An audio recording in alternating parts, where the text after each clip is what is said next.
किसी भी महिला के लिए मां बनना जीवन के सबसे बेहतरीन अनुभवों में से एक होता है।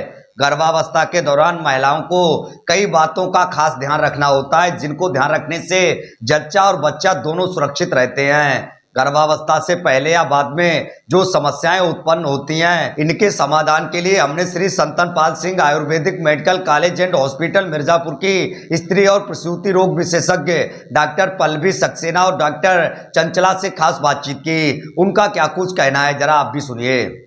इस वक्त हम शाहजहांपुर जनपद के मिर्जापुर क्षेत्र के Shri Santan Pal Singh Ayurvedic medical college and hospital में मौजूद हैं और इस वक्त हमारे साथ तमाम डॉक्टर्स मौजूद हैं जिनसे हम बात करेंगे। तो आज हमारा टॉपिक है कि गर्भावस्था के दौरान महिलाओं को लिए किस तरह की समस्याओं का सामना करना पड़ता है और आखिर जो समस्याएं हैं उनका आखिर समाधान क्या है। बहुत बहुत स्वागत है आपका। सबसे पहले तो मैं आपका नाम जानना चाहूँगा। मेरा नाम डॉक्टर पल्लवी सक्सेना है और हम शाहजहांपुर से आते हैं। यहाँ पिछले 3 सालों से हम महिलाओं से रिलेटेड समस्याएं जिन भी स्त्रियों को है उनको हम देखते हैं एज ए गायनी डॉक्टर। ये बताइए डॉक्टर, महिलाओं को गर्भावस्था के दौरान किस तरह की समस्याएं उत्पन्न होती हैं और आखिर उनका निराकरण क्या है, समाधान क्या है उनका? देखिए, जैसा कि आपने पूछा कि महिलाओं से रिलेटेड समस्याएं, तो महिलाओं से रिलेटेड समस्याएं सिर्फ गर्भावस्था के दौरान ही नहीं होती हैं, गर्भावस्था के पहले और गर्भावस्था के बाद भी होती है। तो सबसे पहले हम शुरुआत करते हैं गर्भावस्था के पहले। तो क्या होता है, अभी हमारे पास बहुत से ऐसे पेशेंट आते हैं जिनके बच्चे नहीं हो रहे हैं, या जिन्हें सफ़ेद पानी की शिकायत है, या जिन्हें बहुत सी ऐसी बच्चेदानी में गांठ है, रसौली है, या खुजली से रिलेटेड बहुत सी ऐसी बीमारियां होती हैं जिनका बहुत महिलाएं उनसे बहुत पीड़ित हैं और उसके लिए वो इधर उधर छोटी जगह पे दिखाती हैं और उनको आराम नहीं मिलता और वो आगे चलकर एक भयंकर रूप ले लेता है। इसके बाद क्या होता है, जैसे गर्भावस्था के दौरान क्या है, गर्भावस्था के दौरान बहुत ढेर सारी बीमारियां रहती हैं। जैसे हमें शुरुआती दौर पर देखना रहता है, कभी कभी ऐसा होता है कि बहुत ज़्यादा ब्लीडिंग आ रही है किसी पेशेंट को, या फिर बच्चा हमेशा दूसरे या तीसरे महीने बार बार ख़राब हो जा रहा है। बहुत से ऐसे पेशेंट हैं जिनके मरीज ऐसे हैं जिनके पास बच्चे नहीं रुकते हैं, आते तो हैं लेकिन वो ख़राब हो जाते हैं। तो उसके लिए भी बहुत सी समस्याएं, थायराइड की बीमारियां रहती हैं, उनको थायराइड की वजह से बच्चा नहीं रुकता है। या फिर टॉर्च एक बीमारी होती है जिसके बारे में गांव में लोग उनकी जांचें नहीं कराते हैं, लेकिन टॉर्च पॉजिटिव पेशेंट को जल्दी बच्चा कंसीव नहीं होता है। तो ये एक समस्या गर्भावस्था के दौरान है। कभी पुरैन नीचे होती है, या बहुत सी ऐसी चीज़ें हैं जो आमतौर पर हर महिला को सामना करना पड़ता है। फिर गर्भावस्था के पश्चात, तो गर्भावस्था के बाद में क्या हो सकता है, जैसे कि बहुत से केस में आपने सुना होगा कि उसको अचानक से बहुत तेज़ ब्लीडिंग आई और पेशेंट बच नहीं पाया। तो ये सबसे क्रिटिकल और सबसे भयंकर रूप ले लेता है। एक तरीके से महिला का जीवन इसी पर निर्भर रहता है। तो ये सारी समस्याओं का सामना एक महिला को अपने प्रेगनेंसी के दौरान पहले और बाद में करना पड़ता है। समाधान मैम क्या है, अगर इस तरह की अगर समस्याएं उत्पन्न हो रही हैं तो आखिर किस तरह की सावधानियां बरतनी है और इनका समाधान क्या है? देखिए, समाधान के लिए अगर हम बात करें तो एक तो हमारे गांव में लोग अभी शिक्षित नहीं हैं। इस मामले में वो क्या करते हैं, उनका पहला बच्चा आ जाने के बाद उनको कोई समस्या नहीं होती तो वो ना खून की जांच कराते हैं और ना ही कोई अल्ट्रासाउंड कराते हैं। तो हम उनको यही कहेंगे, इसी के लिए भारत सरकार ने आशा को इनको गाँव में जोड़ा है, जिससे आशाएँ उनको खींच के अस्पताल तक ला सकें।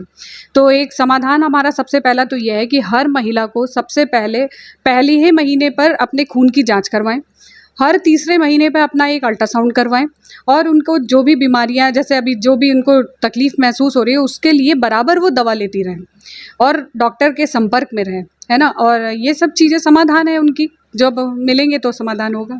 कभी कभी महिलाएं समझ ही नहीं पाती हैं आखिर उनको दिक्कत क्या है, उनको यही नहीं पता लगता है कि उनका गर्भ जो है धारण हो चुका है या नहीं। तो कैसे इसका जो समाधान है वो क्या है?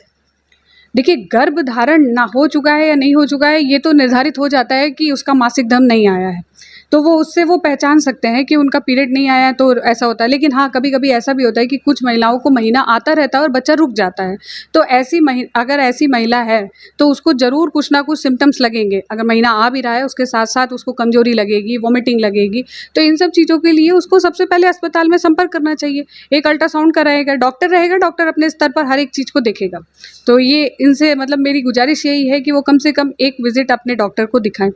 यदि गर्भावस्था के बाद आखिर महिलाओं का क्या खान पान होना चाहिए जिससे कि उन्हें कोई आगे जो समस्या उत्पन्न ना हो? देखिए, सबसे पहले हम यही बोलेंगे कि अगर पहला तिमाही, जैसे हम लोग बोलते हैं ट्राइमेस्टर में बाँट देते हैं महीने को, 3-3 महीने का एक ट्राइमेस्टर होता है। तो पहले ट्राइमेस्टर में सबसे ज़रूरी चीज़ फॉलिक एसिड होती है, जो आम तौर पर गाँव की महिलाएँ नहीं लेती क्योंकि उनको कोई तकलीफ़ महसूस होती ही नहीं है। लेकिन फॉलिक एसिड बच्चे के ब्रेन डेवलपमेंट के लिए, फीमेल की ब्लड के लिए, हर एक चीज़ के लिए रिस्पॉन्सिबल है। तो सबसे पहले तो वो फॉलिक एसिड से रिच खाना खाएँ, आयरन रिच खाना खाएँ, कैल्शियम रहना चाहिए क्योंकि एक आपको पता है जब बच्चा आया है तो उसको खून भी चाहिए और हड्डी भी बननी है। तो मेन तौर पर अगर खून और हड्डी दोनों चीज़ चाहिए तो आयरन और कैल्शियम तो ज़रूर लेना है। तो मेनली सबसे पहले तो उनका आयरन रिच फूड होना चाहिए। प्रॉपर थोड़े-थोड़े समय पे उनको बराबर खाना खाना चाहिए। पानी ज़्यादा मात्रा में लेना चाहिए। लोग कहते हैं कि बच्चे आने के बाद एक्सरसाइज़ ना करें, एक्सरसाइज़ ज़रूर करें, थोड़ा टहलें, घूमें। आजकल क्या होता है, हम लोग टहलते घूमते नहीं, काम नहीं करते तो हमारा रिलैक्सिन हार्मोन रिलीज़ ही नहीं होता है, जिसकी वजह से बच्चे का सीज़र जब बच्चा पेट में आता है तो महिला का सीज़र होता है। तो ऑपरेशन होने का एक मेन कारण यही है कि महिलाएँ आजकल आलसी भी हो गई हैं। मैम, बड़ा सवाल आता है, तमाम डॉक्टर्स ये कहते हैं कि महिलाओं को इस अवस्था में जो है अधिक से अधिक आराम करना चाहिए, तो ये बात कितना सच है? आराम मानसिक तौर पे करना चाहिए, मानसिक तौर पर आराम होना चाहिए, शारीरिक तौर पर उसको अभ्यास करते रहना चाहिए क्योंकि जितना वो काम करेंगे, काम मेरा कहने का मतलब ये नहीं है कि आदमी थक जाए, काम उतना करिए जिससे आपके बॉडी का रिलैक्सिन हार्मोन रिलीज़ होता रहे और आप आगे चलकर नॉर्मल प्रसव करा सकें।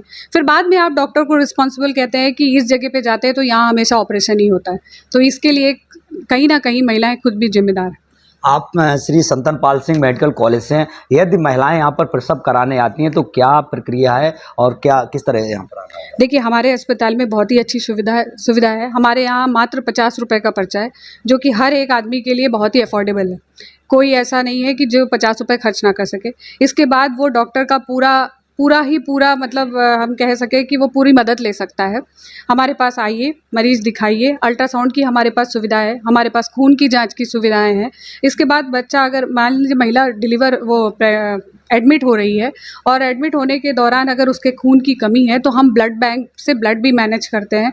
हर एक चीज़ की सुविधा, हमारे पास एम्बुलेंस की सुविधा है, अगर हमें कहीं से कुछ भी ज़रूरत है तो हम महिला को बुला भी सकते हैं। ऐसी सारी सुविधाएं हैं। नॉर्मल प्रसव के लिए हम पूरा ध्यान देते हैं।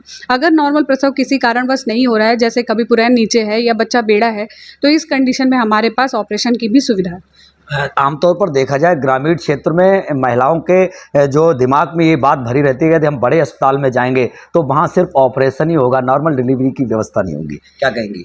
देखिए, ये तो एक बिज़नेस पॉइंट हो गया कि अब कुछ अस्पताल ऐसे हैं जो बिज़नेस पॉइंट ऑफ व्यू से अपना ऑपरेशन ही करते हैं, लेकिन हमारे यहाँ ऐसी सुविधा नहीं क्योंकि हम अपने कॉलेज का नाम बनाना चाहते हैं। हम चाहते हैं कि हमारे हॉस्पिटल का नाम आसपास के ज़िलों में पूरे अच्छे नंबर पे आए, तो जिसके लिए हम ऐसा कोई लालच अपने मन में रखते नहीं है और हम सामान्य प्रसव के लिए ही प्रेरित करते हैं। हमारे सारे डॉक्टर्स, मैडम भी हैं, डॉक्टर चंचला मैडम, हम हैं, बहुत से लोग हैं जो सिर्फ नॉर्मल ही डिलीवरी के लिए मेनली प्रेफर करते हैं। बड़ा सवाल ये आता है, अगर महिलाएं आपसे संपर्क करें, आखिर वो यहाँ प्रसव कराने आए, आखिर विशेषता क्या है आपकी जो वो यहाँ पर ही प्रसव कराने, आखिर अन्य क्यों नहीं जाएं?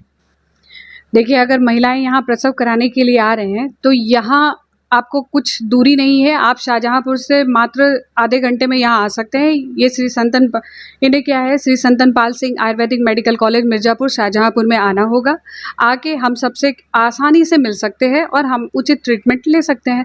और यहाँ आने का मेन मुद्दा ये है कि हम उनसे कोई एक्स्ट्रा चार्ज नहीं ले रहे हैं, उनको सारी सुविधाएं एक छत के अंदर मिल रही हैं, चाहे वो अल्ट्रासाउंड हो, चाहे वो खून की जाँच हो, अगर वो सीज़र हो या नॉर्मल हो, हर सुविधा हमारे पास मौजूद है, उन्हें कहीं जाने की ज़रूरत नहीं पड़ेगी।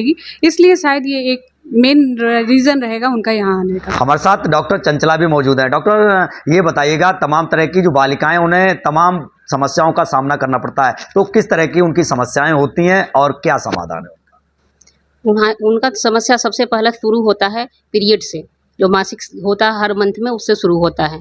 उसके लिए सबसे पहले हम बच्चियों को देखते हैं कि उनमें एचबी कितना है, सबसे पहले वही प्राथमिकता आता है। खान पान उनका कैसा है, तो उसके अनुसार उनका ट्रीटमेंट दिया जाता है, इलाज किया जाता है कि क्या खाएं क्या नहीं खाएं, कितना ये जांच करवाते हैं तो पता चलता है। नहीं, अगर वैसा ज़रूरत हो तो अल्ट्रासाउंड भी करवाते हैं, हमारे यहाँ सारी सुविधा उपलब्ध है।